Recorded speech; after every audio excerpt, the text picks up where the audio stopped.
ဟုတ်ကဲ့ပါဦးမင်းကိုနိုင်ပြီးခဲ့တဲ့မေလ12ရက်နေ့ကတပရင်းမြို့နယ်ဦးထိန်တွင်းရွာစာတင်ကျောင်းကိုဘုံကျဲပြီးတော့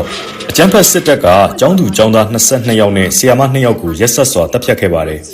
ဒီကိစ္စတလောက်ရက်ဆက်ကြမ်းကြုတ်အောင်လုပ်ရတာဖက်စစ်တပ်ကဘာဖြစ်ချင်တာလဲကိုဒီလိုဗျာဒီဖက်စစ်တပ်မှာကလက်နဲ့ငွေအားကိုပဲဗျာဒါပဲရှိတယ်တော်လိုင်းရေးဘက်မှာကျတော့ပြည်သူလူထုရဲ့ထောက်ခံမှုကအဓိကဒါအားလုံးအသိပဲဖက်စစ်တပ်ကလူထုထောက်ခံမှုမလိုချင်လို့တော့မဟုတ်ဘူးနော်သူမရနိုင်မှလည်းသိတယ်လေဒီတော့တော်လိုင်းရေးရဲ့အားသာချက်ကိုဖြတ်စည်းဖို့အများအားထုတ်နေရတယ်ကြည့်ဗျာစာတင်ကျောင်းမှန်သိလျက်နဲ့ဗျာလူတွေမတွေးမကြံဝန်းတဲ့အလုပ်ဘုံကျဲတဲ့အလုပ်ကိုမိုက်ရိုင်းစွာနဲ့လုပ်တယ်ဆိုတာပြီးတော့ NUG ကိုအပြစ်ပုံချတဲ့စာတွေစကားတွေအကောင့်လူတွေအများကြီးနဲ့ဒီစစ်စင်ရေးတလက်ကျန်းလောက်လာတာနဲ့ဆက်ဆက်ကြည့်လိုက်ပါဒီလူမဆန်တဲ့လုပ်ရအပေါ် NUG ရဲ့ကြေညာချက်ဘလို့ပဲတုံ့ပြန်နေဖြစ်စေဗျာသူကအပြစ်တစ်ခုကိုအဆက်မပြတ်ထိုးနှက်နေတာကိုတွေ့ပါလိမ့်မယ်အခုကြတော့စေရသွင်းမှုဒီ war crime ကျူးလွန်တဲ့ကိုဝိုင်းတန်ခတ်ရမယ်အစား NUG ကိုလွှဲချတဲ့ကိစ္စမှာပွဲစုအောင်အာယုံတွဲတယ်ဆိုတာသိသိသာသူတို့ကဗျာဓမ္မနဲ့အဓမ္မတိုက်ပွဲဆိုတာကိုပုံဖြတ်ပလိုက်တယ်ပြီးတော့ဘယ်နှစ်ဘက်ဗျာစစ်တိုက်နေကြတာပါလို့ဇွတ်ပုံဖော်လိုက်တယ်အဲ့တော့ဒီပတ်စံတွေအများကြီးကုန်ခံရတဲ့ဘုံကျဲတဲ့အမှုကိုတော့တော်လိုင်းရေးတက်စခန်းအစားဒီစာတင်ကျောင်းမှာယူပြီးတော့လုပ်ကြည့်တာဆိုတာကြည့်ရင်ဒါထင်ရှားနေပြီအဲ့တော့သူတို့ကပြောချင်တာလွတ်မြောက်နေမြေမှာမင်းတို့စာတင်ကျောင်းလည်းငါတို့ကျဲမှာပဲလို့တပါတဲ့တင်းစကားပေးတာပြည်သူလူထုကိုလည်းအဲ့ဒါ NUG အပါဝင်တော်လိုင်းရေးနဲ့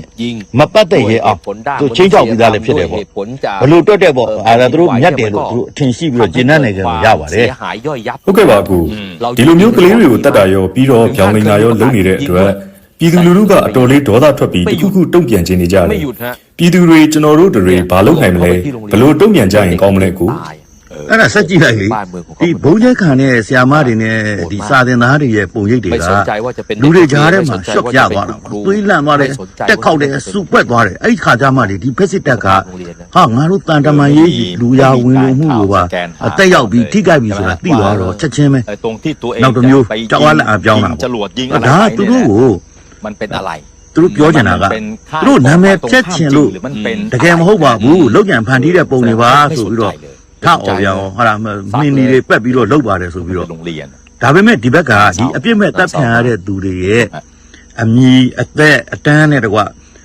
စည်ရင်းစရာနဲ့ပေါ့နော်တက်တီထူပြလိုက်တာအဲ့ဒီမှာတခါတည်းထူပူပြီးတော့နောက်တစ်မျိုးကြံမြန်ရောသွေးယူသွေးတာနော်ကြံပြီးကြံရသူတို့ကြေညာလိုက်တာပါတယ် PDF တွေကပဲလက်နဲ့ဆန်းပြီးတော့ထပ်စစ်ပေါက်ကွဲတဲ့အောင်သူကောက်ကောက်ကြစ်ကြစ်ပေါ့နော်ပြောင်းလိန်တော့တာပဲအရစကားနဲ့ပြောရင်တော့ဗျာဒါအကျင့်ဟုတ်တယ်ဆိုတာဒါမျိုးပဲဗျာဒီစစ်တမြလော်ဘီတွေအပါအဝင်တော့နိုင်ငံပိုင်မီဒီယာတွေအထိနော်အဲ့ဒီကောက်ကျစ်ဆင်းလဲတဲ့ view ကိုကြေညာခိုင်းလိုက်တာ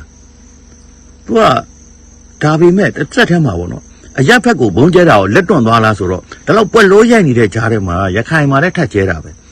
ဆိုတော့ဗျပြစ်မှုကြီးတွေကိုကျူးလွန်ခိုင်းမယ်ကျူးလွန်ပလိုက်မယ်ပြီးရင်သူများကိုလွှဲချလိုက်ရတာပဲ MRTV မြဝတီကနေပြောင်းလင်ခိုင်းလိုက်ရတာပဲလို့တွေးနေတဲ့ပုံပါဗျာဟုတ်ကဲ့ပါအကူတချို့ comment တွေ post တွေမှာတွေ့ရပါတယ်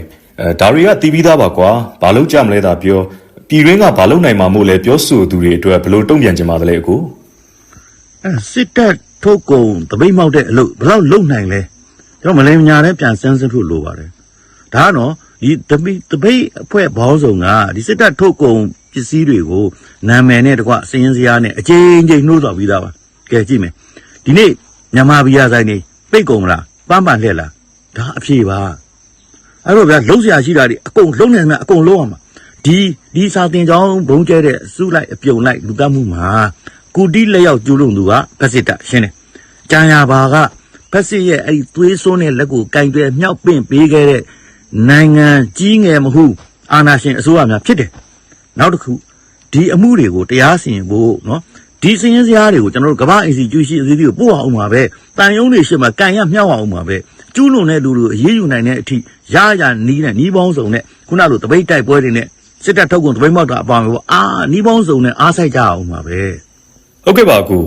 အချို့ကစိတ်ပူကြတယ်ဒီစစ်ကောင်စီကလှုပ်ကြံကြေညာနေတာတွေကိုအဟုတ်